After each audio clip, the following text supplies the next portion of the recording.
Te glorificamos, Señor. Te damos gracias por estos momentos de alabanza y de oración. Porque tu presencia se manifiesta en nuestras vidas, Señor. Porque tu presencia, Señor, es poder. Tu presencia es amor. Tu presencia trae consuelo a nuestra alma, Señor. Tu presencia, Señor, trae gozo y alegría.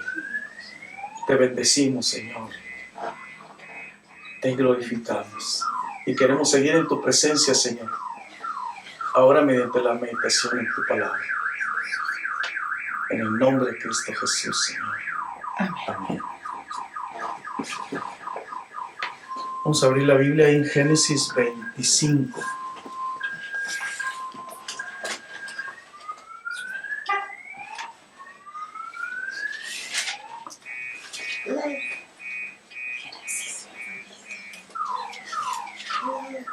Lo voy a leer. Dice en el nombre del Padre, del Hijo y del Espíritu Santo, del 29 al 34. Y guisó Jacob un potaje, y volviendo Esaú del campo, cansado, dijo a Jacob: te ruego que me des a comer de este guiso rojo, pues estoy muy cansado. Por tanto fue llamado su nombre Edom. Y Jacob respondió: véndeme en este día tu primogenitura. Entonces dijo Esaú: he aquí, yo me voy a morir, ¿para qué pues me servirá la primogenitura? Y dijo Jacob: júramelo en este día. Y él le juró, y vendió a Jacob su primogenitura. Entonces Jacob dio a Esaú pan y del guisado de las lentejas, y él comió y bebió, y se levantó y se fue. Así menospreció Esaú la primogenitura. Señor, en esta hora una vez más elevamos nuestra oración porque necesitamos, Señor, que nos des tu bendición ahora, Señor, en la meditación de tu palabra. Que tu Santo Espíritu, Señor, descienda con poder y transforme las almas. Que tu Santo Espíritu dé la revelación, Señor, y que con gusto recibamos, Señor, con gozo, con alegría, que nuestro corazón esté en la mejor disposición para recibir la palabra, la instrucción, Señor, que nos conduce a la vida eterna. Te bendecimos y te adoramos. En el nombre de Cristo Jesús. Amén.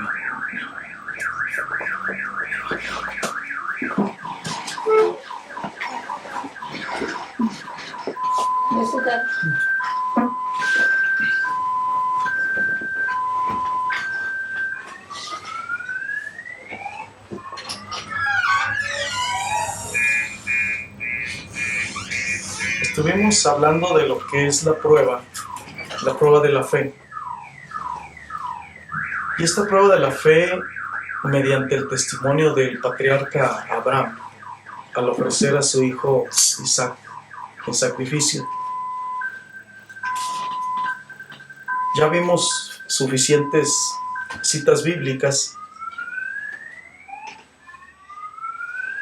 pero es necesario solamente abordar lo último.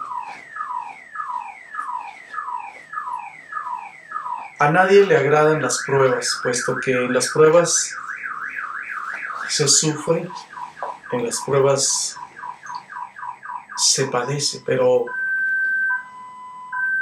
lo que aprendimos es que el Señor manda que en las pruebas estemos gozándonos. Tristemente el creyente no se goza, sufre. ¿Pero por qué sufre el creyente? Porque no está dispuesto a desprenderse de su Isaac, de aquello que más quiere. Por eso sufre, porque alguien que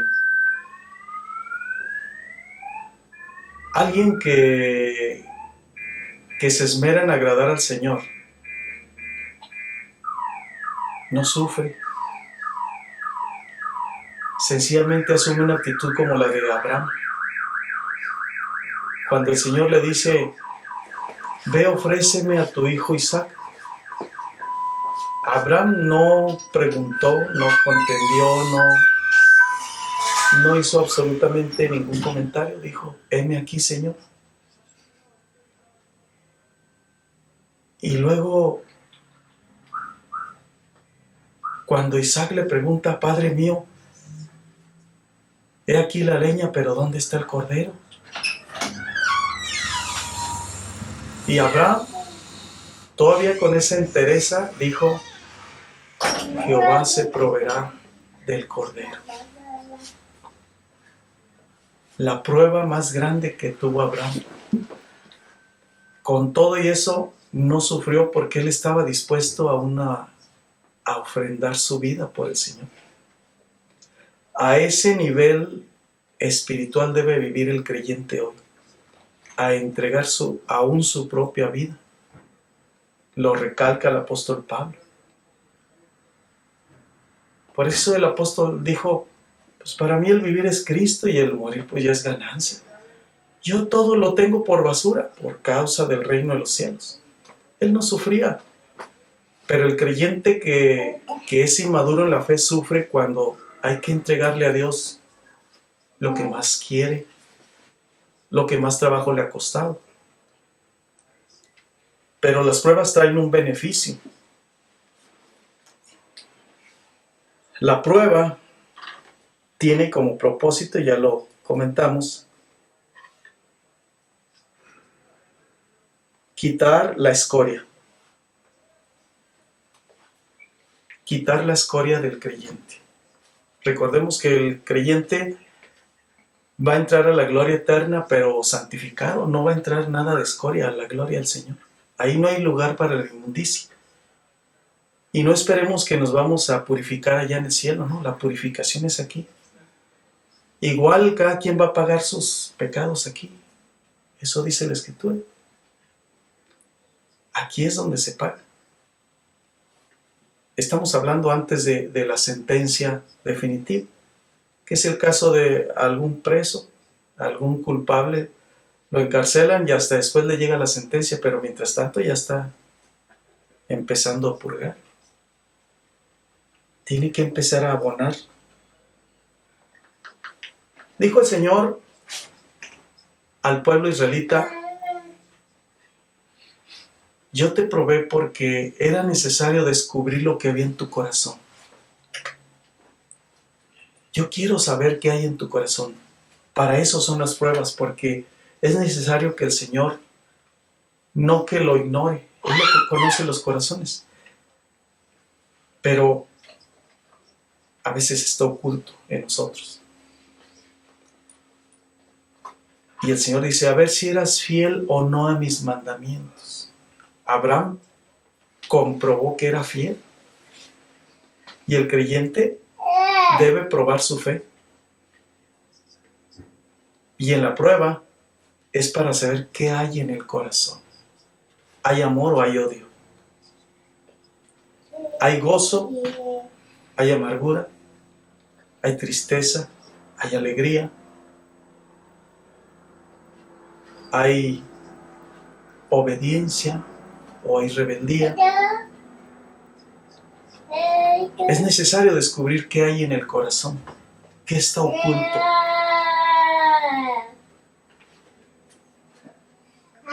¿Hay diligencia o hay indolencia? ¿Qué hay en el corazón? Dios está tratando de descubrir esto. Pero todo aquel que sufre cuando es probado es porque aún está muy inmaduro en la fe. No ha sido capaz de madurar para entregar al Señor lo que más ama. Y si la prueba es para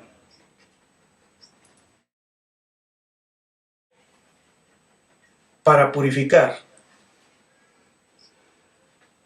Dios espera fidelidad en el creyente, puesto que juntamente con la prueba dará la salida. Lo acabo de mencionar, Abraham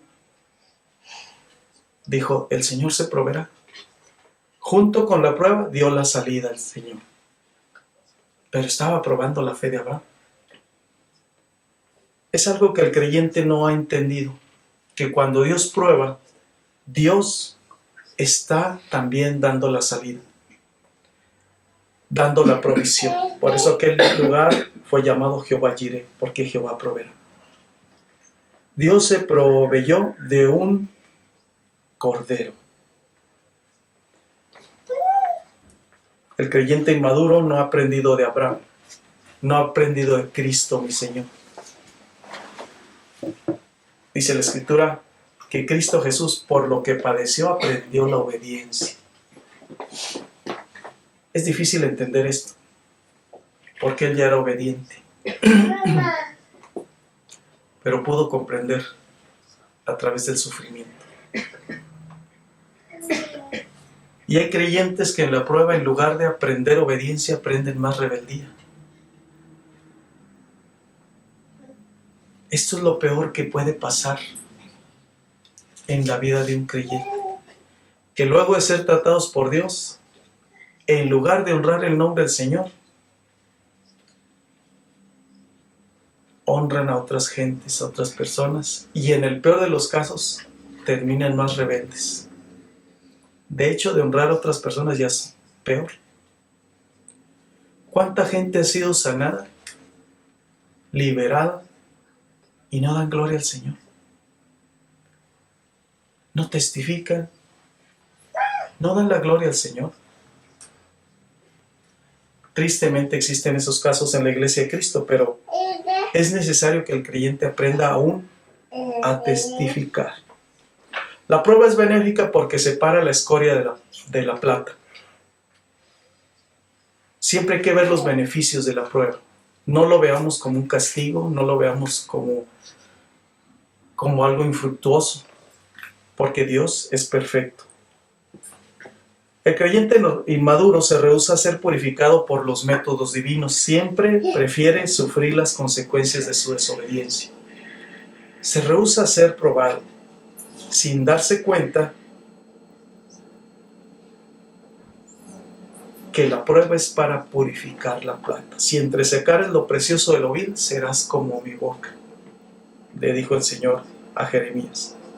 Pero se lo dijo porque Jeremías aún se resistía a ser purificado, santificado. El creyente rebelde no admite la purificación de su alma, lo cual es esencial porque dice la Escritura: sin santidad nadie verá al Señor.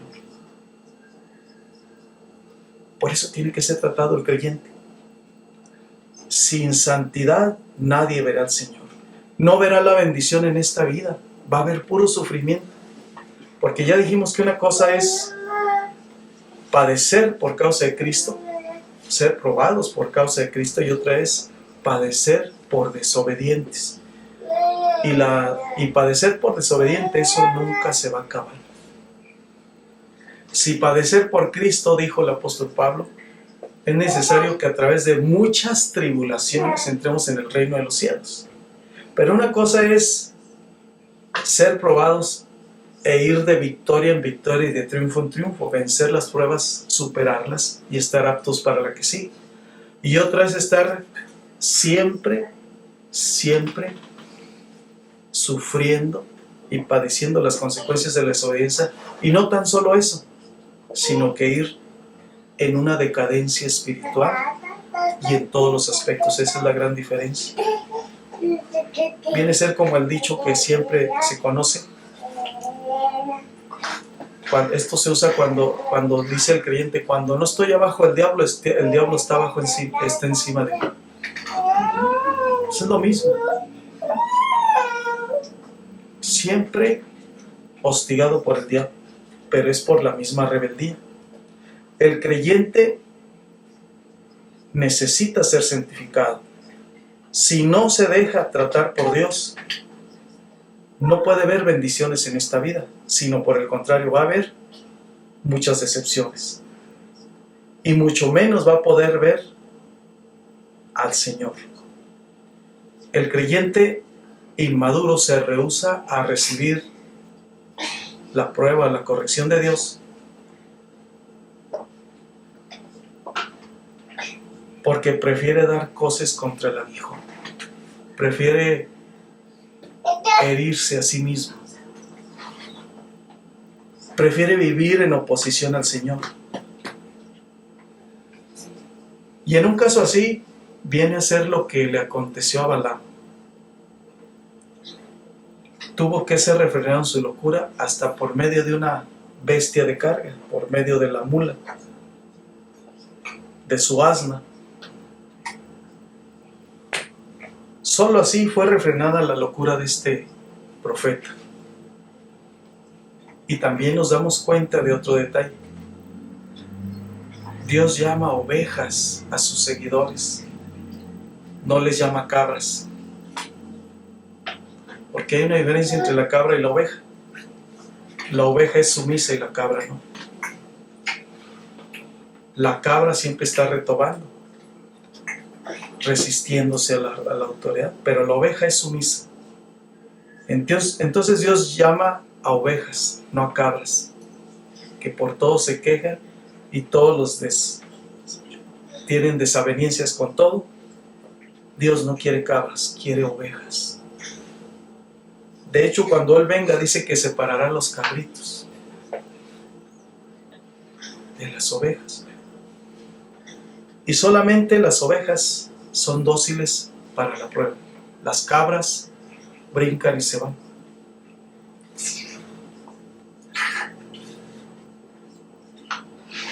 En esta vida vamos a enfrentar muchas pruebas, pero debemos salir airosos de ellas. Y hablar de Jacob y Esaú fue una prueba también. Esaú es un hombre que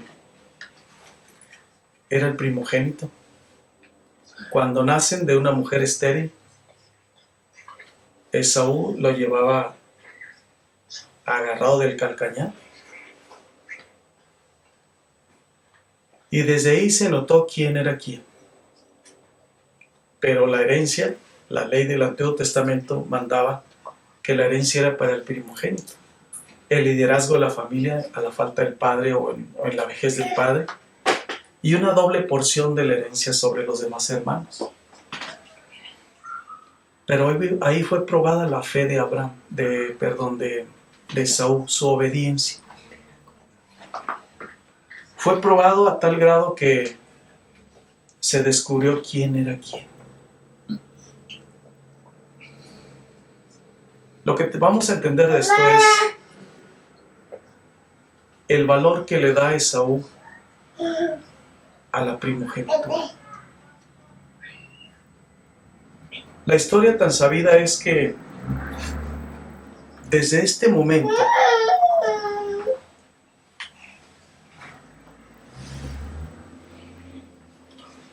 cuando Jacob prepara el potaje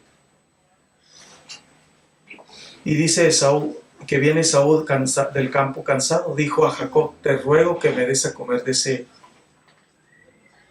guiso rojo, pues estoy muy cansado. Jacob aprovechó y le dijo: pues véndeme tu primogenitura.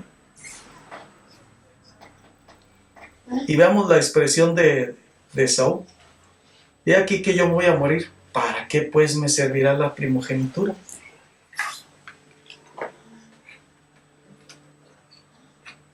La diferencia entre estos dos hombres es muy notoria. Esaú era un hombre hábil, diestro en la caza, un hombre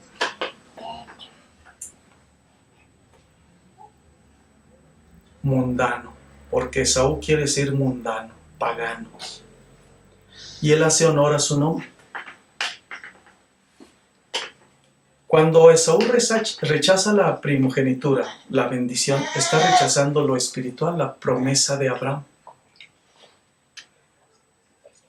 Y él se vuelve a su vida como lo tenía en su corazón, al mundo. Y toda esta historia nos narra que cuando hay una separación entre Esaú y Jacob por la disputa de esta primogenitura, que primero la vende, la menosprecia y después le reclama a Jacob. Pero Esaú, dice la escritura que oye cuando Isaac le dice a Jacob: vete y quiero que consigas una novia para ti, pero quiero que escojas de linaje real. de las hijas de Dios. Y la historia narra que Jacob oyó y obedeció. Pero Esaú escuchó todo esto. Y Esaú hizo todo lo contrario de las instrucciones de Isaac. Escuchó cuando Jacob fue a buscar novia de las hijas de Dios. Y Esaú fue e hizo exactamente lo contrario. Fue y buscó las mundanas. Al estilo de Sansón. Era la misma orden que traía Sansón. Tienes que casarte con las hijas del rey. Dijo, no, a mí me gustan esas, las mundanitas. Pero si esa es ramera, pues esas son las que me gustan, dijo Sansón. Esas son las mías. Sí, se casaba con rameras. Dijo, esas son las que ando buscando. Son fáciles. Tráiganme una de esas. Eso dijo Sansón, eso viene en la historia de Sansón.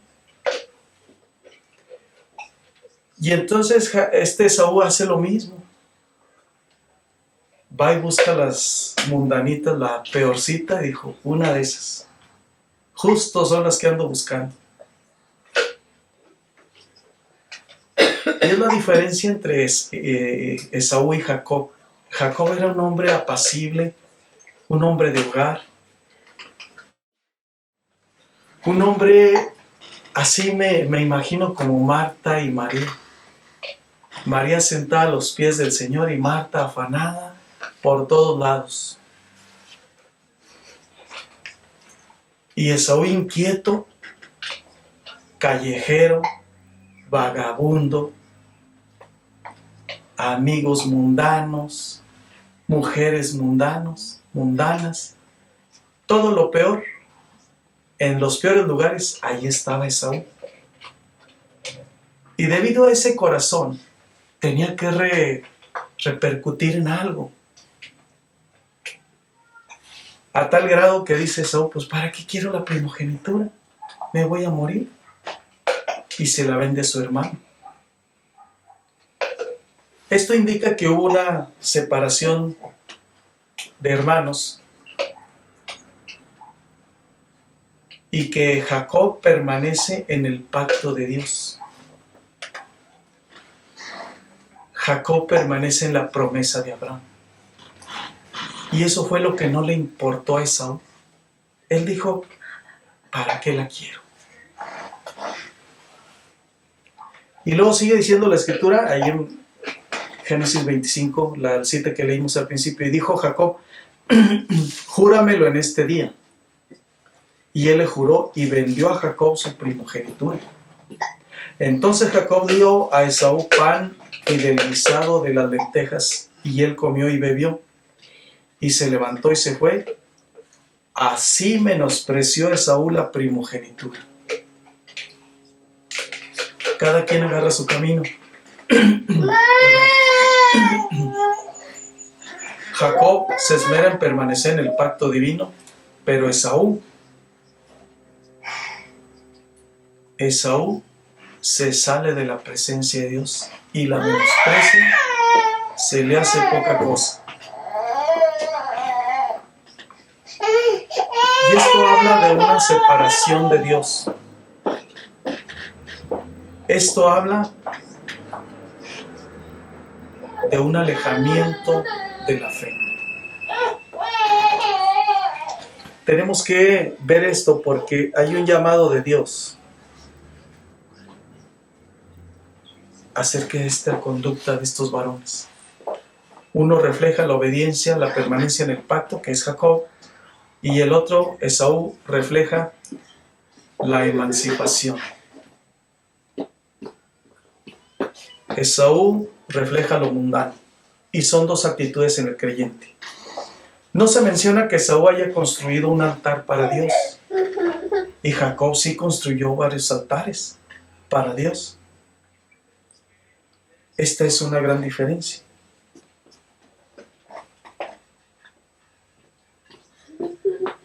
La iglesia de Cristo debe estar edificando altar para Dios.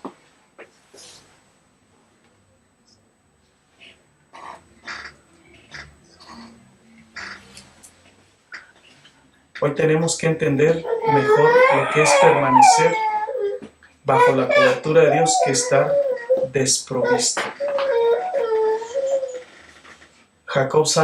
Esaú sale de una cobertura, la cobertura de Dios, pero Jacob permanece en ella. Vamos a ver el capítulo 2 de Eclesiastés.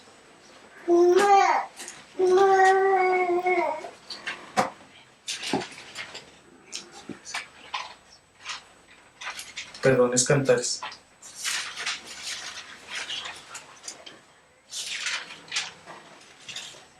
Y no es el 2, es el 5.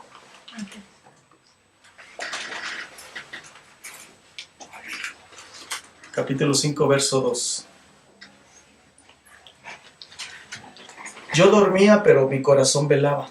Es la voz de mi amado que llama. Ábreme, hermana mía, amiga mía, paloma mía, perfecta mía. Porque mi cabeza está llena de rocío, mis cabellos de las gotas de la noche.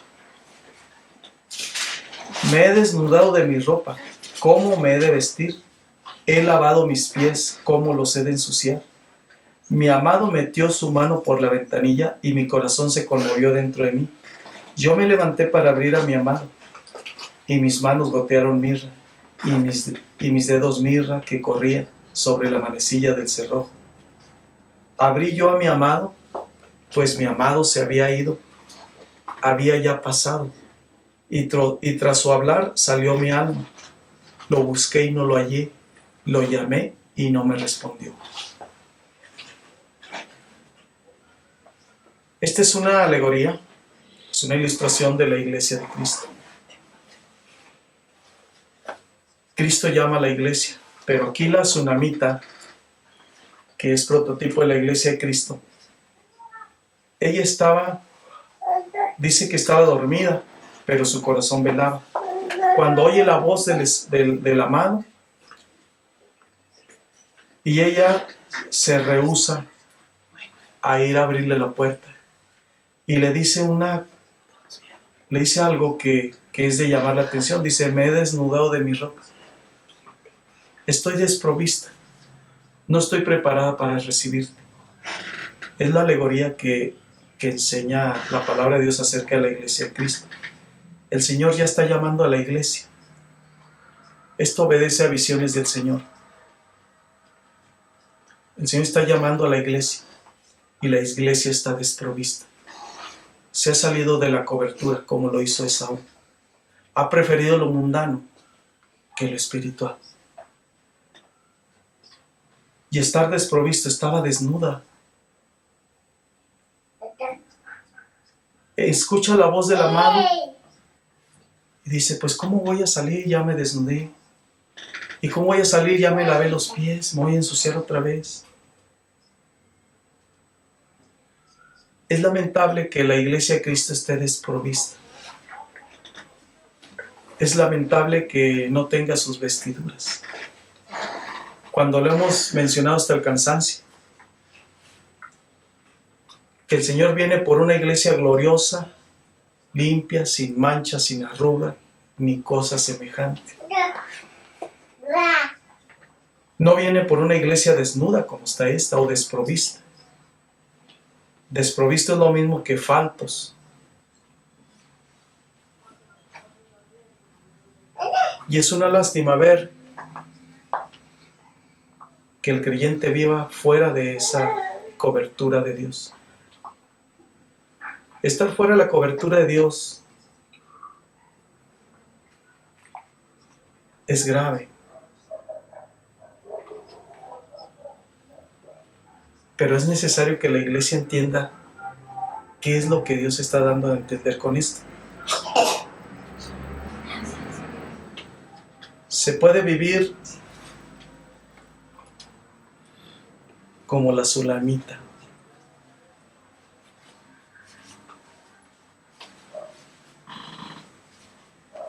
Desprovisto. El amado, después de tanto llamar, de insistir, se aleja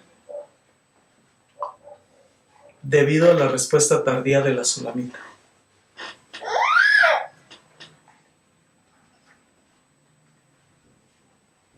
Pero notemos algo también. Yo insisto que los problemas están adentro y no fuera. Cierto es que se iba a dormir la sulamita, pero ella estaba esperando al esposo y estaba desprovista.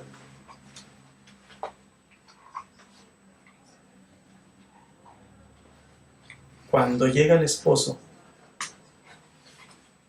ella no pudo abrir. Y hay que entender que nadie la desnudó, se desnudó sola. ¿Y por qué se desnudaba si estaba esperando al esposo? No necesitó influencias externas, no necesitó amenazas, no, sola se desnudó. Se salió de la cobertura del Señor. La iglesia de Cristo debe entender esto. Como lo he dicho, no es que defienda al diablo, pero antes de que el diablo intervenga, la iglesia sola se desnuda, se despoja, se sale de la cobertura de Dios. El creyente necesita una cobertura. La iglesia de Cristo necesita una cobertura. Pero yo quiero aclarar este asunto. Una de las modas que se ha puesto es que dar cobertura. ¡Qué bueno! Pero la cobertura no es el nombre tan solo. La cobertura es la iglesia que ora, la iglesia que está practicando la oración continua. Esto obedece a visiones del Señor, mensajes fuertes de Dios. Está llamando a que la iglesia está desprovista, la iglesia está desnuda. Por eso me dijiste, te levantaste muy temprano, porque me dijo, la iglesia está desnuda. Y no me entendían por qué me levanté tan temprano, porque así me despertó muy temprano. Me dijo, diles que la iglesia está desnuda, está desprovista. Este es un problema muy serio. Salir de la cobertura de Dios. No imaginamos lo grave que esto es. No imaginamos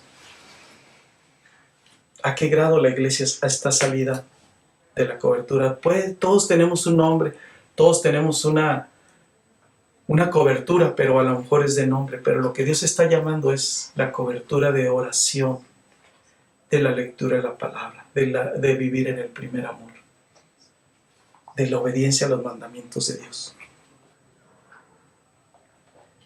Ella misma se había desnudado. Ella misma se había independizado de la autoridad. Voluntariamente ha salido de la cobertura espiritual por estar afanada en su autocomplacencia, por estar cómoda.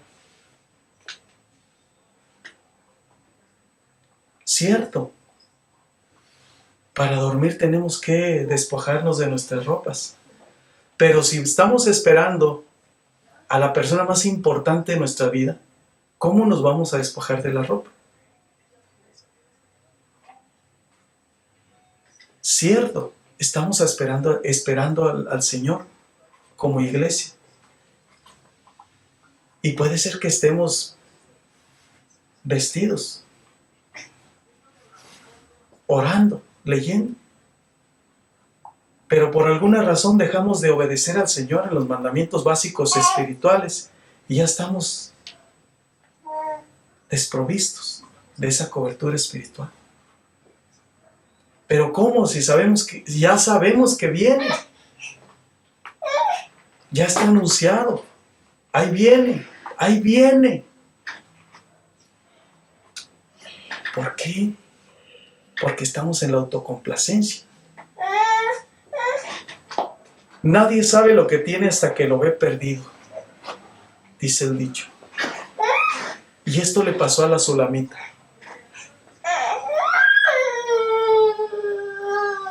Esto le pasó. Ella sale tras él, pero ya se había ido. Ya se había ido. Dice, abrí yo a mi amado, pero mi amado se había ido. Había ya pasado. Nadie sabe lo que tiene hasta que lo ve perdido.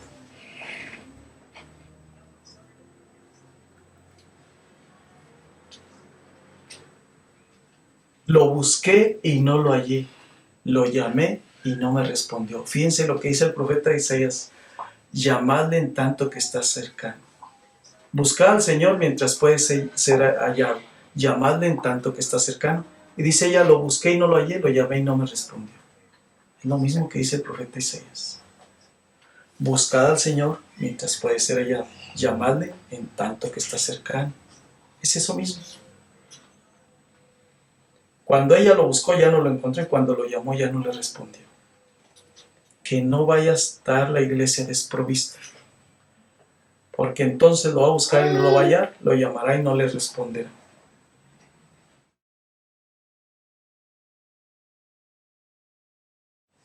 La iglesia de Cristo está desprovista de sus atavíos debido a la desobediencia. Está afanada en las cosas mundanas. Camina de un lado a otro. Esto es triste. La iglesia de Cristo camina de un lado a otro sin oficio ni beneficio. Con puras cosas vanas. Va y viene, vive, habla, dice que hace y no hace nada,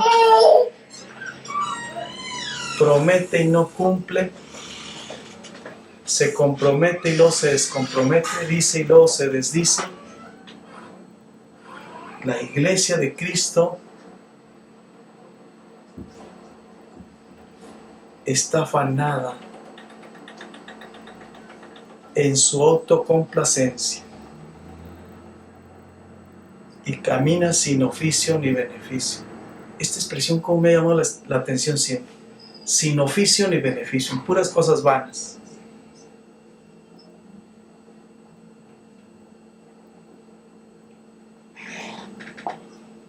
No se dedica a orar, a interceder. No se dedica a establecer el reino de Dios. Es para lo único que fue llamada y es lo único que no hace.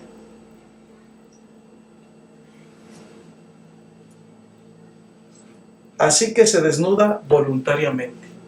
No necesitó que llegara. Nadie la forzó a desnudarse, sino para satisfacer sus concupiscencias, su autocomplacencia. Y cuando se desnuda, queda expuesta al peligro. Desnudarse,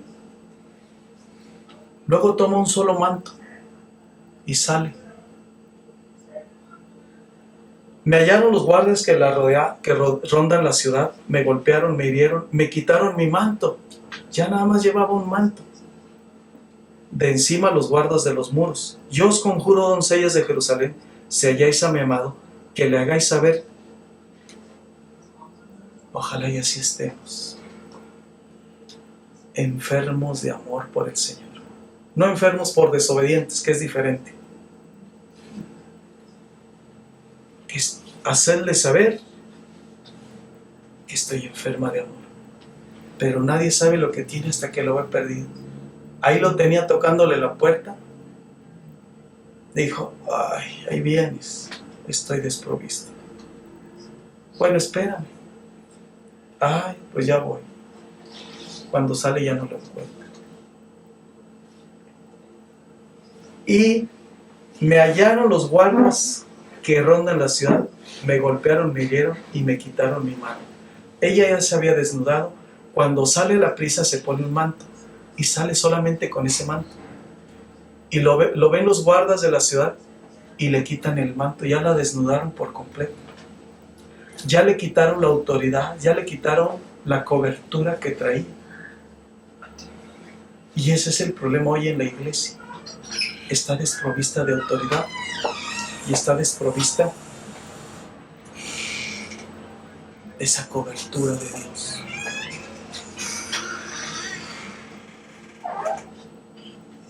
cuando está desprovista, cuando está desnuda, es presa de las acechanzas malignas.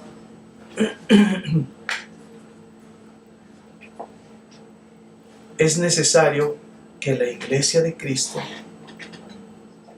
restaure el vallado portillado. Es necesario que la iglesia de Cristo practique el sacerdocio, lo que hemos venido diciendo, la oración continua.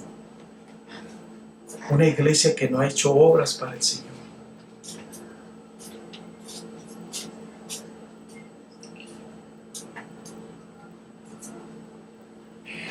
La golpearon y la hirieron.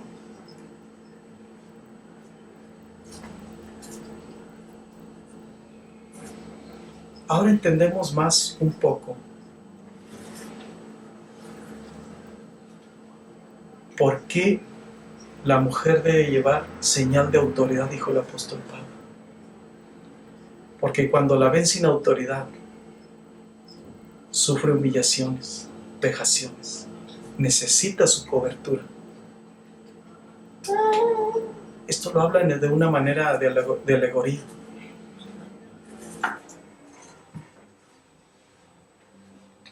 Estamos en unos tiempos donde hay mucha la liberación de la mujer, asociaciones y todo. Todo está bien. No podemos negar todos los beneficios que traigan esas asociaciones, pero tampoco vamos a negar el orden de Dios. Crea al hombre y luego a la mujer. Y dijo, la mujer debe tener señal de autoridad. Cualquiera dirá, este hombre es un machista. No, estamos hablando de los principios de Dios. Lo que habla de una señal de autoridad. Pero este tema tenemos mucho más que hablar de ello. Nada más por puntualizar lo que estamos estudiando. Y sí, está comprobado. Físicamente el hombre es más fuerte que la mujer. Se han hecho pruebas de muchas y está comprobado. Pero hablando en el contexto espiritual, la mujer necesita su cobertura y la iglesia de Cristo necesita su cobertura para que no le encuentre desprovista. Falta. Necesitamos de veras, como iglesia, practicar la oración continua. Necesitamos ser espirituales. Porque si permanecemos en esta condición, estamos desprovistos. Hay un peligro muy grave en la iglesia de Cristo. Eso de vivir sin oficio ni beneficio, eso es muy grave. El Señor llega y encuentra desprovista la iglesia. Tantos anuncios. Qué lástima. La tsunamita, a sabiendas de que venía el amado, y no lo espera. Esta es una alegoría, este es un mensaje del Señor de la tsunamita, de la sulamita. La iglesia de Cristo ha perdido la autoridad porque está desprovista. No estoy hablando de un nombre, no estoy hablando de un hombre tampoco. Estoy hablando de una vida espiritual que le urge a la iglesia de Cristo. Suficiente oración. Vamos a ver otro ejemplo, Mateo 25. Otro ejemplo de lo que es estar desprovistos. Entonces el reino de los cielos será semejante a 10 vírgenes que tomando sus lámparas salieron a recibir al esposo. 5 de ellas eran prudentes y 5 insensatas. Las insensatas, tomando sus lámparas, no tomaron consigo aceite, mas las prudentes tomaron aceite en sus vasijas juntamente con sus lámparas. Y tardándose el esposo, cabecearon todas y se durmieron. Y a la medianoche se oyó un clamor: aquí viene el esposo, salid a recibirlo. Entonces todas aquellas vírgenes se levantaron y arreglaron sus lámparas. Y las insensatas dijeron a las prudentes: dadnos de vuestro aceite, porque nuestras lámparas se apagan. Mas las prudentes respondieron diciendo: para que no nos falte a nosotras y a vosotras, id más bien a los que venden y comprad para vosotras mismas. Pero mientras ellas iban a comprar, vino el esposo, y las que estaban preparadas entraron con él a las bodas, y se cerró la puerta. Después vinieron también las otras vírgenes, diciendo: Señor, Señor, ábrenos. Mas él, respondiendo, dijo: de cierto os digo que no os conozco. Velad pues, porque no sabéis el día ni la hora en que el Hijo del Hombre ha de venir. Está hablando a la iglesia de Cristo, el Señor. Muchos cristianos hoy están desprovistos de fe, de amor. Y más bien la iglesia de Cristo. Somos todos. Desprovistos de fe, de amor, de obediencia. Y esto habla de un deterioro espiritual. Hay una decadencia espiritual. No es cierto, la iglesia de Cristo no se está dedicando a orar. No se está dedicando a interceder. No se está dedicando a establecer el reino de Cristo. La iglesia de Cristo está mundana. Ha escogido el camino de Saúl. Se ha involucrado mucho con el mundo, prácticas mundanas. Esto es grave. Las vírgenes sabias mantuvieron ardiendo sus lámparas, pero no se mantuvieron despiertas. Dice que todas cabecearon. Y una negligencia lleva a otra. El asunto no era que cabecearan, sino que se mantuvieran despiertas. Pero todas cabecearon, todas dormitaron. Aún las prudentes.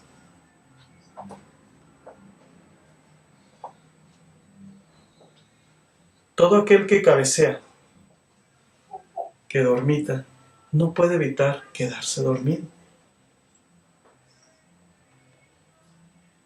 Todo aquel que está entre que sí y que no obedece al Señor. Todo aquel que está entre que ora y que no ora y que a veces ora con fe y sin fe, pues no, eso es estar desprovisto. Aquel que ama y que a veces no ama y que a veces odia y luego a veces tiene deseos de venganza y todo eso es estar desprovistos. Ya no, ni siquiera como las prudentes que a pesar de que cabecearon, estaban con el aceite, cuando menos se prepararon. Y ese aceite es símbolo del Espíritu Santo. El Espíritu Santo debe estar en nuestro corazón como iglesia de Cristo. Y si hablamos de vivir en amor es porque es el don del Espíritu Santo, el más grande de los dones. Así que la iglesia de Cristo debe estar preparada.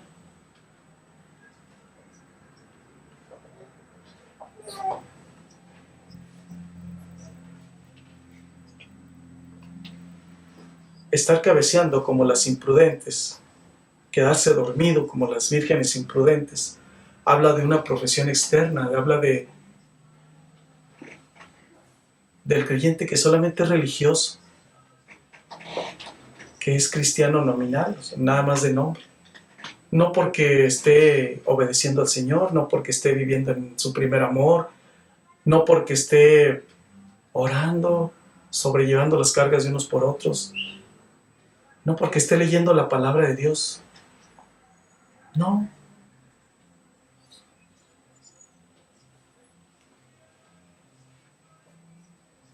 Esa es una profesión externa, es llamarse cristiano, pseudo cristiano.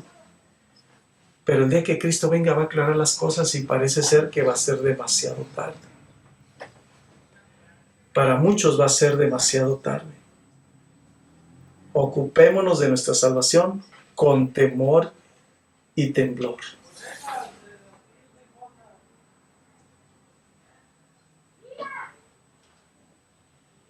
Por eso es el llamado de Dios. No podemos estar desprovistos. Ya basta de estar tanto caminando de un lado a otro, haciendo que hacemos y no hacemos,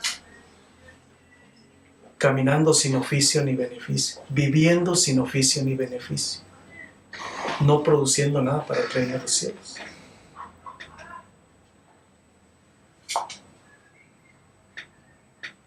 El Señor actualmente viene por una novia.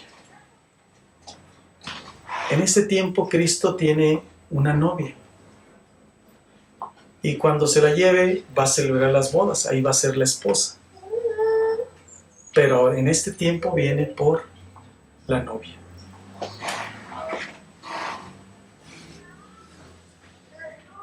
Y para entrar a la boda se tiene que ir con la vestimenta apropiada. Hay parábolas al respecto. Pero cuando el Señor encontró a alguien que no estaba vestido como de boda, que estaba desprovisto de los atavíos de la boda, dijo: sáquenlo y échenlo de aquí. No tiene nada que hacer. Échenlo al lloro y al crujir de dientes. Sáquenlo. Esto nos enseña que la iglesia de Cristo desprovista no puede participar de una boda. No puede ser la novia del Cordero.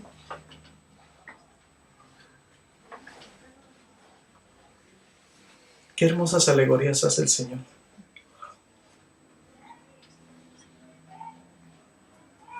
Y la iglesia de Cristo necesita esa cobertura. Pero quiero que nos quede claro. Esa cobertura es porque falta mucha oración. Coberturas de nombre hay muchas. Pero la cobertura espiritual es la que se logra mediante la oración. Gente que, como el apóstol Santiago, rodillas de camello. Rodillas callosas. Gente que esté percibiendo. Gente que esté activa y persuadiendo a los demás. Gente que se duela de la condición de la iglesia. Dios está despertando gente, como despertaba a los profetas, como despertó al mismo Ciro para liberar a la nación de Babilonia, a la nación hebrea de Babilonia. Ciro, que tampoco era cristiano, fue levantado por Dios y le dijo: ve, edifícame casa en Jerusalén. En este tiempo Dios está levantando gente, porque ve que su iglesia está desprovista. Es un llamado urgente.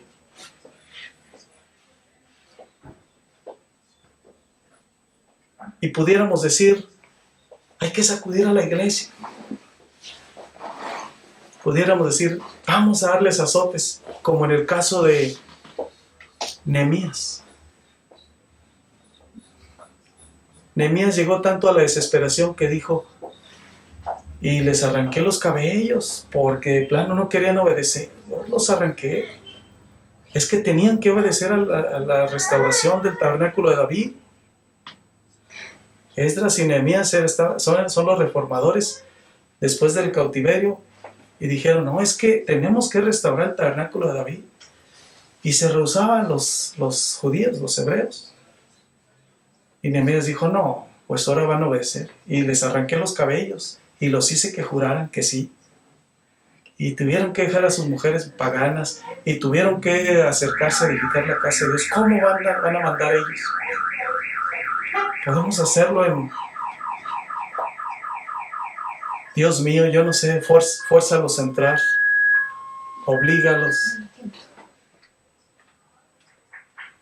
Y pudiéramos hacer lo que hizo Nehemías, arrancar los cabellos, aunque nos quedemos calvos. Pero los esfuerzos en la carne, ¿para qué servirán? Dios se vale de gente que empieza a levantar convencida, convicciones en el corazón.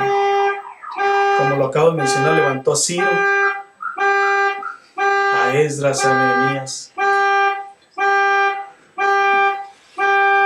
Así, Dios está levantando hoy gente para que perciban a la iglesia de Cristo. Para que perciban a la iglesia de Cristo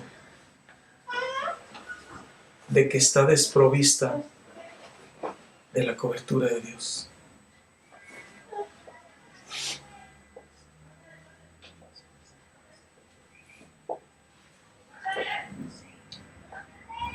Dice la Escritura, de la primera cita que leímos, en las primeras, ya por último,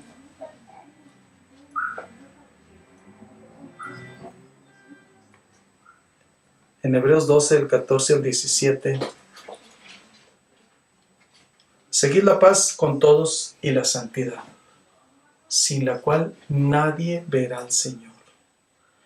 Mirad bien, no sea que alguno deje de alcanzar la gracia de Dios, que brotando alguna raíz de amargura os estorbe, y por ello muchos sean contaminados. No sea que haya algún fornicario o profano como Esaú, que por una sola comida vendió su primogenitura. Porque ya sabéis que aún después, deseando heredar la bendición, fue desechado, y no hubo oportunidad para el arrepentimiento, aunque la procuró con lágrimas. Ya cuando entendió lo que había perdido, dijo, ¿qué hice? Y lloraba y desesperado. Será demasiado tarde cuando digan, era cierto que venía el Señor. Y era cierto que estábamos desprovistos. Y era cierto que estábamos tan alejados de Dios, pues íbamos los domingos al culto. Y era cierto que estábamos tan alejados de Dios, pues si traíamos la Biblia cargada. Y era cierto, pues si de vez en cuando orábamos. Pues sí era cierto que había que santificarse. Porque sin santidad nadie verá al Señor. Profano, mundano como Esaú, que por una sola comida vendió su primogenitura. Ese platillo tan delicioso que el mundo ofrece, esas delicias que el mundo ofrece, cuestan la salvación. Fue lo que entendió Saúl hasta el último.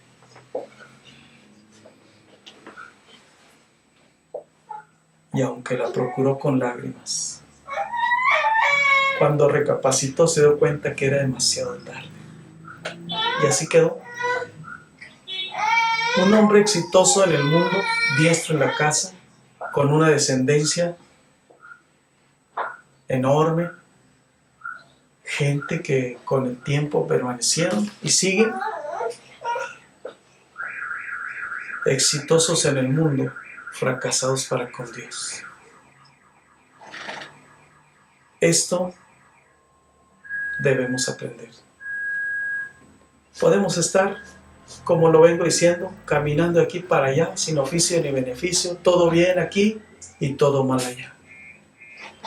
Todo bien aquí en el mundo y todo mal para con Cristo. ¿De qué sí? No sea que nos vayamos a encontrar como Esaú, procurándolo con lágrimas, pero es demasiado tarde. Es el tiempo que la iglesia de Cristo se aperciba de todo esto. Que se ponga a sus atavíos una cobertura espiritual, no de nombre, sino de una iglesia que ora, que ama. Una iglesia que se prepara en el estudio de la palabra. Una iglesia que establece el reino de Dios. Esa es la cobertura que Cristo está esperando, pero está desprovista la iglesia. Vamos a orar.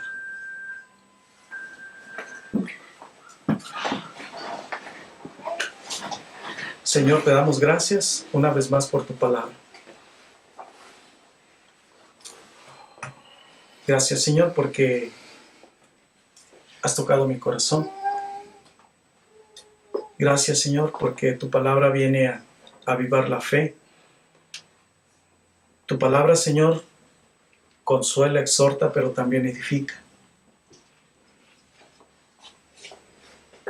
Y, Señor, es necesario pedirte perdón.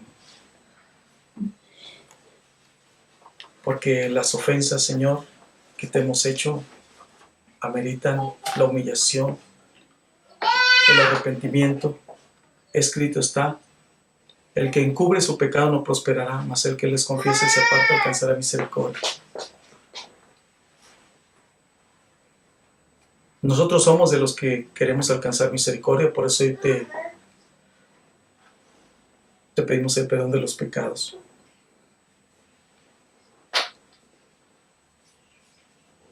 Señor, hay que reconocer delante de ti que estamos desprovistos. Cierto es que oramos, cierto es que leemos, cierto es que hacemos algo por ti, pero ha sido insuficiente. Pero al parecer, Señor, al parecer,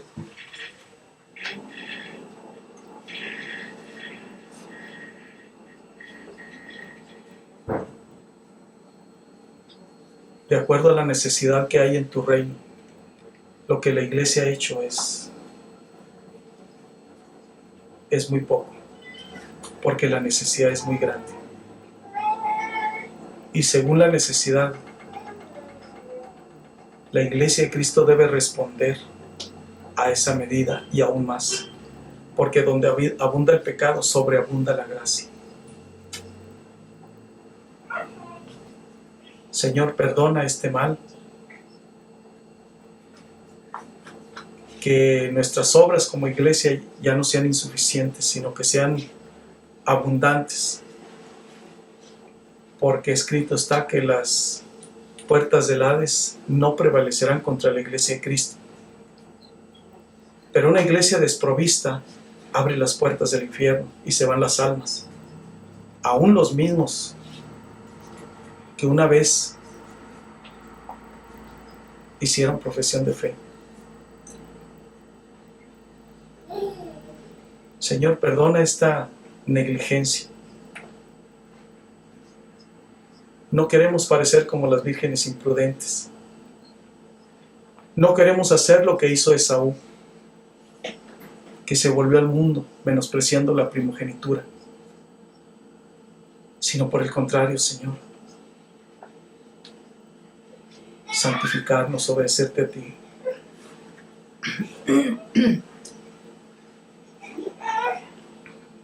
No queremos, Señor, andar sin oficio ni beneficio. Por el contrario, Señor, poner las manos en el arado y no voltear atrás. Guía a tu pueblo, Señor. Habla y despierta, Señor, corazones. Despierta las almas, Señor, para que honre tu nombre. Tu venida está muy próxima, Señor. Sigue haciendo tu obra, Señor, despertando corazones, despertando almas. Gente, Señor, que esté interesada en ti. Gente, Señor, que quiera consagrarse a ti. Gente que venga a hacer la diferencia entre el mundo y tu reino, Señor.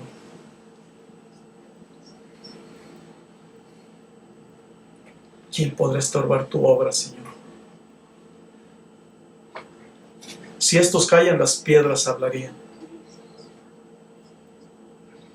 Aún las piedras, Señor, pueden ser removidas por ti y levantar profetas, levantar predicadores, levantar pastores, apóstoles, maestros de la palabra. Porque nada hay imposible para ti, Señor. Sigue haciendo tu obra, Señor. Y si ya empezaste, Señor, con nosotros, alabado seas. Pero hoy queremos, Señor, ponernos en tus manos. Hoy queremos pedirte, Señor, que sigas haciendo tu obra. Hoy queremos, Señor, pedirte